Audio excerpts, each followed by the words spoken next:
তাবারি তার তিনি বর্ণনা করেছেন হাদিসটা সনদ সহিহ বাইনাল আবদি ওয়াল কুফরি ওয়াল ঈমানে তারকুস সালাত।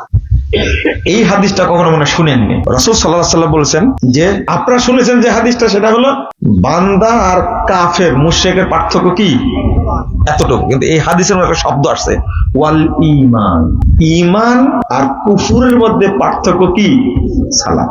যে সালাত পড়ে না সে কি ঈমানদার, কি কাফের, আর যে সালাত পড়ে সে কি ঈমানদার। ওয়া কানা হাক্কান আলাইনা নাসরুল মুমিনিন। আল্লাহ রাব্বুল আলামিন বলছেন মুমিনদেরকে সাহায্য করা এটা আমার উপরে ওয়াজিব। আল্লাহ বলছেন ওয়ালা তাহিনু ওয়ালা তাহজানু ওয়া আনতুমুল আলাউনা ইন কুনতুম মুমিনিন। ভয় নাই, ভয় করো না, চিন্তা করো না, তোমরাই বিজয়ী হবে যদি তোমরা কি হও, মুমিন হও। এবার বলেন তো, কেউ যদি নামাজ না পড়ে তার মুমিন থাকার সুযোগ আছে? আল্লাহ বিজয় দিবেন? বিজয় নেওয়ার চিন্তা করার কোনো সুযোগ আছে? আল্লাহ বলছেন ওয়াজিব আমার উপরে, ওয়াকান হাক্কান আলাইনা নাসরুল মুমিনিন। আমার উপরে ওয়াজিব হলো মুমিনদেরকে বিজয় দান করা।